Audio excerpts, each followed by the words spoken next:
Thank you to Team A, especially Sutton, who at the very last moment did a bunch of work on this. It is so very much appreciated. We'll be getting fronting after ah and before oo, which seems a bit weird.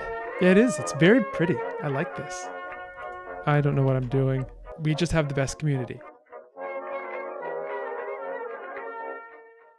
Hi, YouTube. Welcome. We are, if you've clicked on this link, you must be interested in historical linguistics or challenges. And if you're interested in either, I have some very good news for you because you're about to see just that. You're about to see actually the sort of nice little almond in the middle of the Venn diagram of historical linguistics and challenges today. So what we're going to do is we are going to take a look at a language family which I have never seen before. It is a family of conlangs created by the magnificent Team A in our Discord. By the way, if you're not in our Discord, it's in the description. Come join us. We have lots of fun talking about vowels and among other things. And we're going to get some cognate sets, and we are going to reconstruct the language, the proto-language, on stream live together. So, without further ado, let's open up this document. Click. I have not seen this before. I swear on all on all the phonemes that linguists hold holy. Even the secret phonemes that we're not supposed to tell anyone else about. All right, so let's take a look here. Ooh. Okay, let's zoom in. And let's move me. Maybe up here. All right, let's take a look here. So thank you to Team A, especially Sutton, who at the very last moment did a bunch of work on this. It is so very much appreciated. We just have the best community. Now, sort of the ground rules, we're going to be trying to come up with the reconstruction here. If you're in the chat, feel free to shout things out. If I see them, I will try and incorporate them. Otherwise, you're going to watch me struggle, strive, and hopefully succeed. All right, so I think I need a second window here. I have come prepared with an untitled spreadsheet, which we will use to make our reconstruction. So that's not the one I want. There we go. Okay, so we'll get this. If only I could get the right window. There we go. If only. Okay, so we can start our reconstruction. Let's see. Match the zoom so we can get the protoforms here. So we're going to make some hypotheses, and we're going to see. Yeah, we have 30 cognate sets, and I think we're going to need to look at some rules as well. Is it, Quayne, is that a little bigger from 150, or is 150%? We're at 150 now. Whoops. There it is.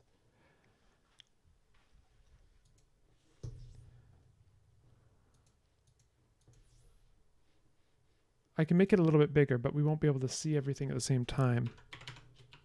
I could do 175. Let's do 175 for future people watching this on phones. And maybe I will have to... Oh no. There we go. So I am not the interesting thing on this screen. The language is the interesting thing. We can never lose sight of that fact. The language is the important thing. So, okay. So these rules are just here because I need somewhere to put them. They don't correspond to protoforms or anything like that. I could move myself to the bottom right. The only problem is the chat's in the bottom right. So we got to figure that out. But I think we should be okay here. If anyone has trouble seeing anything, just let me know. Okay, so then let's start on 15, form 15.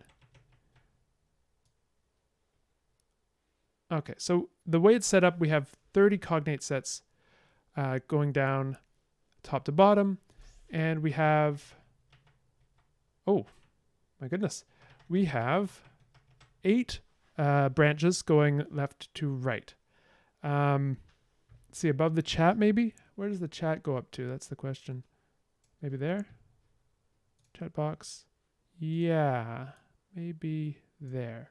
Okay, cool. So we have 8 branches, so we're actually going to need a lot more space for rules. Okay. Let's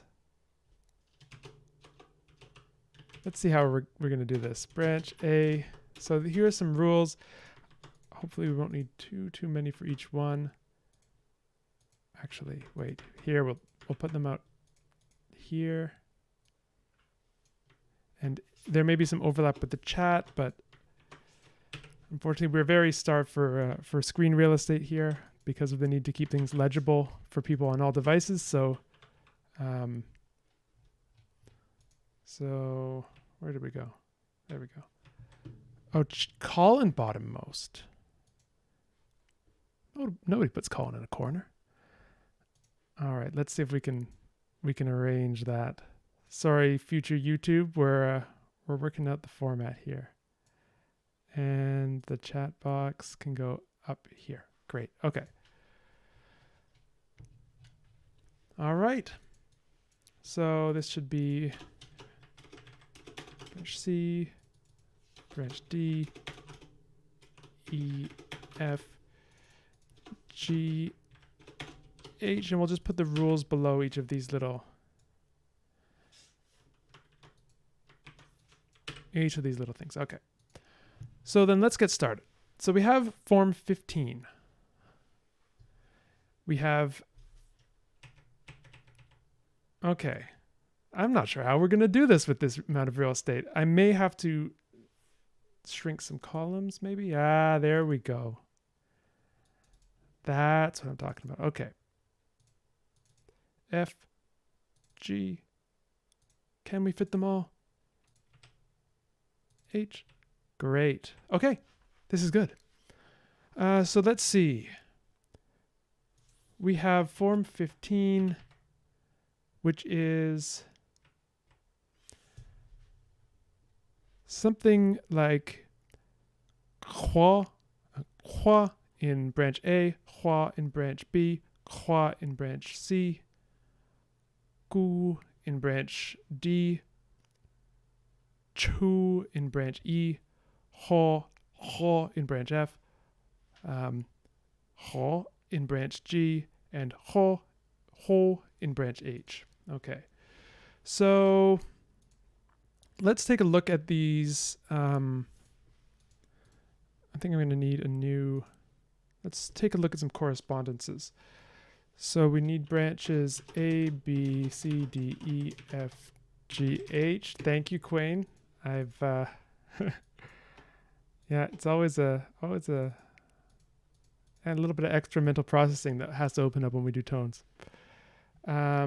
Okay, so we need to make some correspondences. So here we have this affricate. That's a tough one. In branch A. So this is kind of the first step. Once you've assembled your cognate set, which has been done for us already, then we start to look at correspondences. So we have correspondences like, these are word initial. So we'll just get them all in here. And see what we can do. So this is essentially practical historical linguistics. So we have all of these initial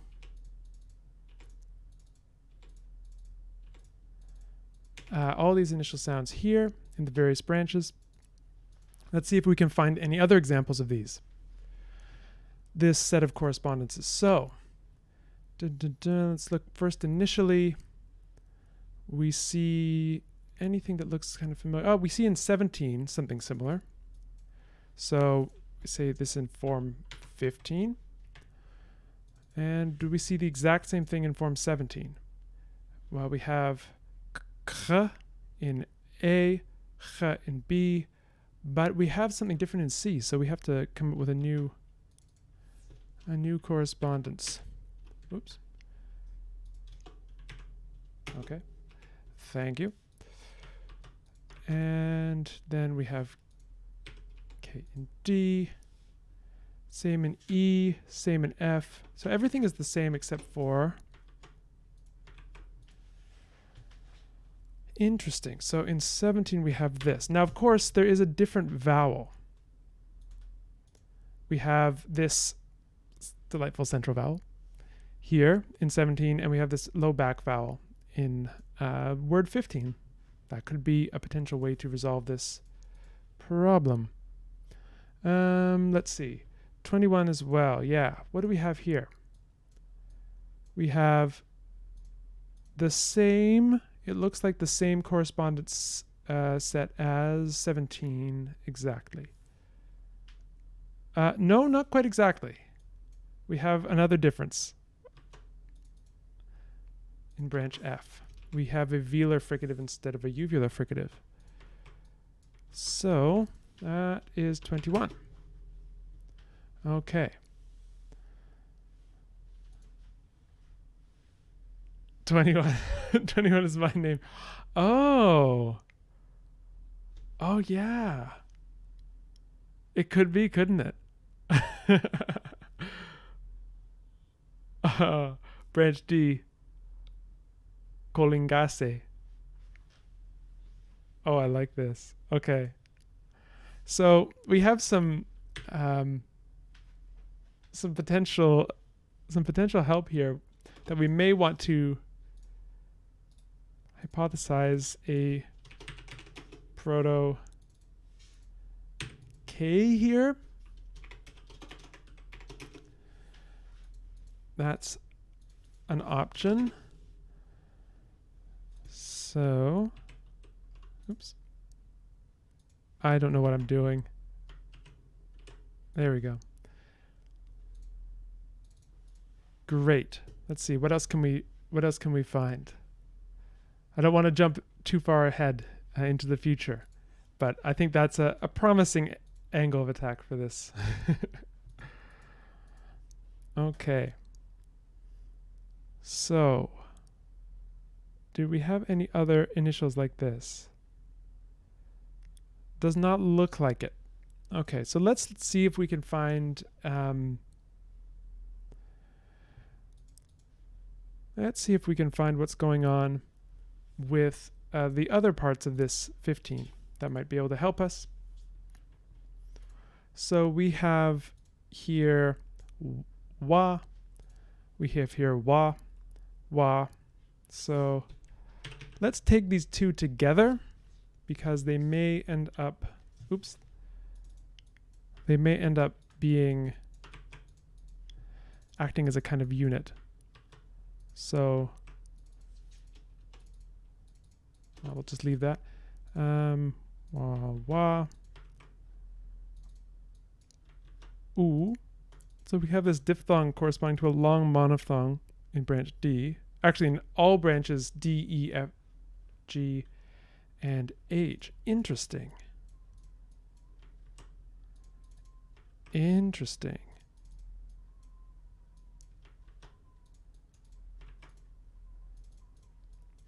So we have, and there's also the issue of tone, but let's try and do one thing at a time here. So let's see, 13. I'm getting a question about 13, or a suggestion about 13. So it looks like we have another one of these, these velars in, 13 or 12? Because we have actually an interesting situation in 13. Maybe we can do that briefly. We have these uvulars.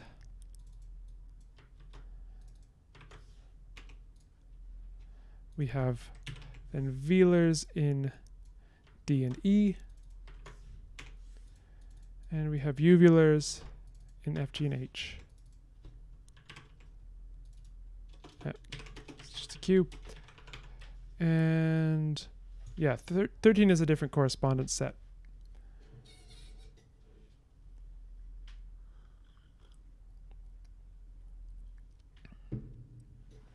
This one, I think Quain is right. We may have, these are our initial guesses. We might be dealing with just a voiceless uvular stop here.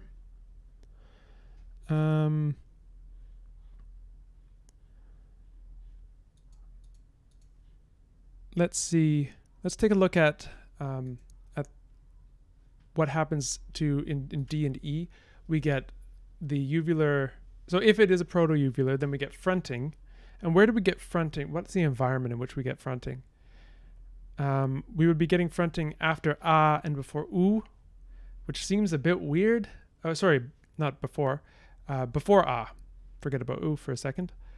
It seems a bit weird to front K before A. So I think it seems to me more likely that... although, wait. Yeah, it could... Sorry, let me restart that train of thought. If we have K in the proto-language, then we would have to... Yeah, no, we don't have to worry about the environment yet because we might just have a wholesale fronting of uvulars in D and E. Especially since we don't seem to have any uvulars in D or E. So maybe we could hazard a rule in D and E. I'll just put this off to the side here. So in D and E we have uvulars to velars. Let's see if this holds up with everything else we know.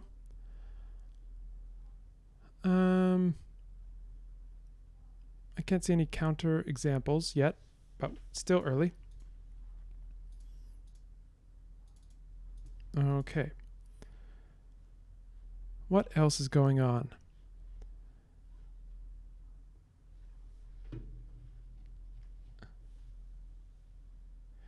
Yeah.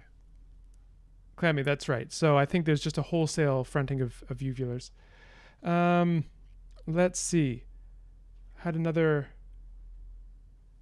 Raven saying that L in 24 seems stable. Yeah, so we have actually, this is a really good one. I think we have every reason to hypothesize that our initial L is going to remain. And then we just don't have any of these words in F, G, and H, which is interesting. Whenever we're lacking a cognate, we're lacking them in all three of these branches, F, G, and H. Indicative of something, perhaps. I'm curious as to what might be causing the differences between 15, 17, and 21. So we have, I'm just going to point these out with spots where they differ.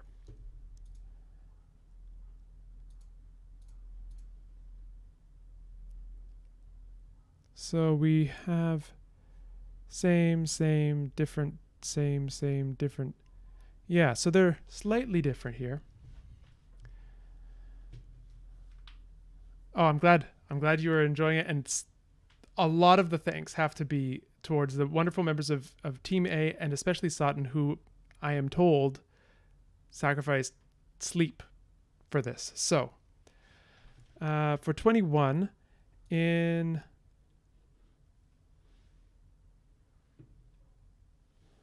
Okay, let's... we got a lot of things to deal with here. So the Raven's pointing out that we might not want to make this... We might not want to be so certain about the voicing of the proto-uvular here, because we do see voiced reflexes in C and D. Yeah. Let's explore this.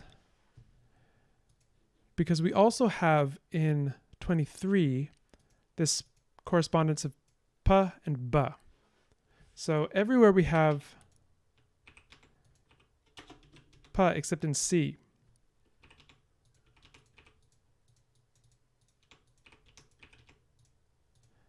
And this is in 23.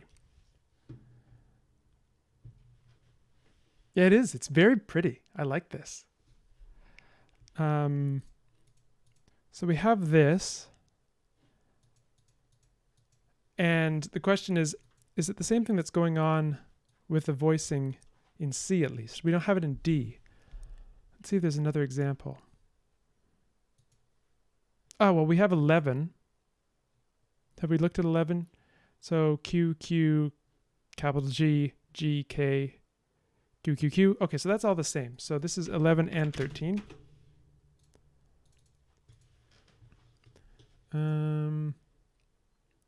Let's see what else we can do.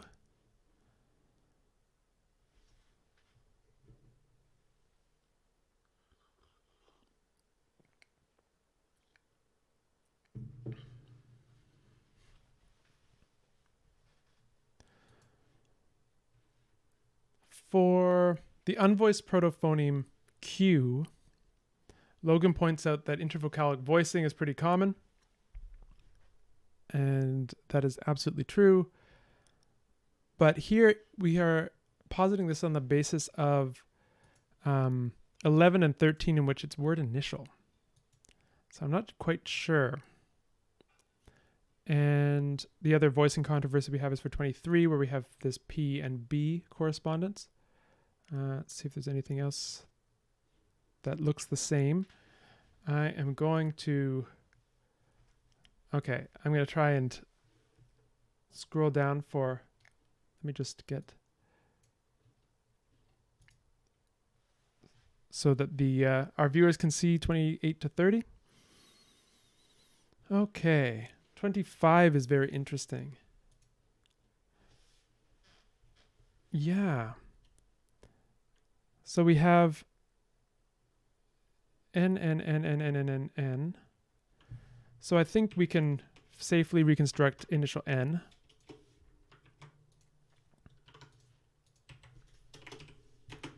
In 25.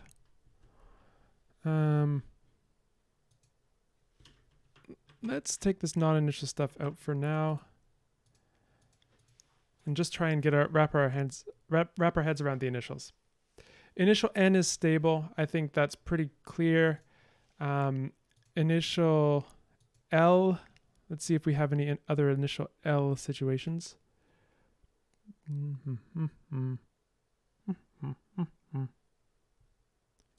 Just 24. I'll write that down here. Yeah, so that's... I think it's worth reconstructing. Initial K for 4 is probably the weakest of our reconstructions. Let's see. We also have, thank you, Raven, in 29. We have this Y, which shows up everywhere except for in branch E. And we get some sort of je.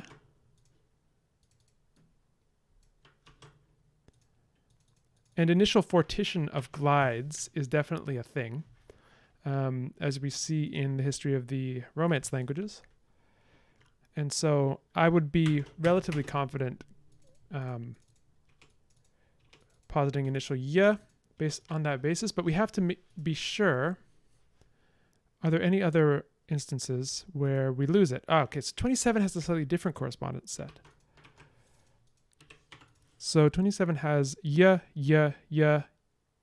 no consonant, and then F, G, and H have a front rounded vowel. This may be the result of coalescing, but for the moment, let's say, How do we get our nice empty symbol? How do you use Windows? I have no idea. I know exactly how to do this on a Mac. He complains for the 5 trillionth time. Everyone's tired of hearing it, I'm sure. Okay, there we go. So we have nothing here, and we have nothing here. Although that's an asterisk to nothing because it could have gone into the vowel. Oh, thank you, Raven. Yeah, here we see, this is actually, if we look in 27, we have you, yi, yo, e, e, e, e, e, e.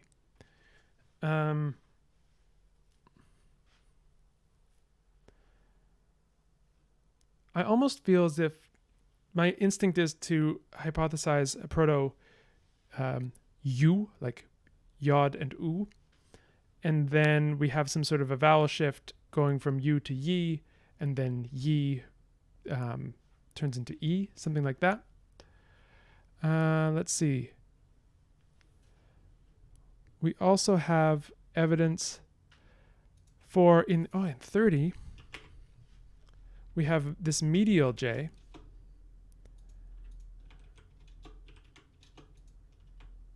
which seems to have a similar fate.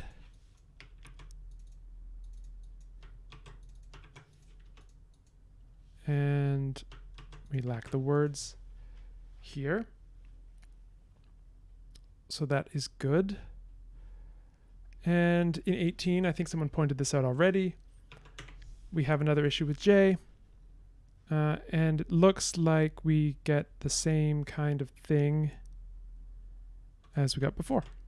So it's very similar to 27. In fact, put that here. All right.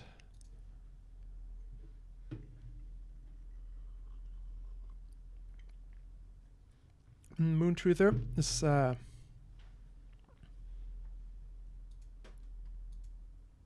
oh yeah. Sutton, thank you. I made a mistake here. So this should be not found.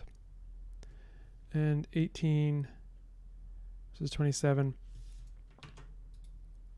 So actually 18 and 27 are slightly different. 18 is not found and 27 is actively null.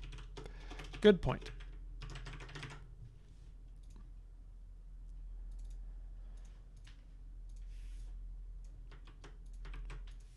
Okay. So given that, I'm still fairly confident in this reconstruction. Should 27 be... Okay, let me make sure. So we have J, yeah. That's right. You're keeping me honest, chat. Thank you so much. Okay. So it looks like we have some sort of conditioned development. Looks like before certain vowels in branch D of ya. I don't think we're quite at the point where we can say yet. And I am going to put in a YouTube break here, so keep the episode size down. So I'll just say goodbye to YouTube briefly. YouTube, time flies, I know. But come back because this is going to continue. We've got a lot more work to do. So we will see you again soon.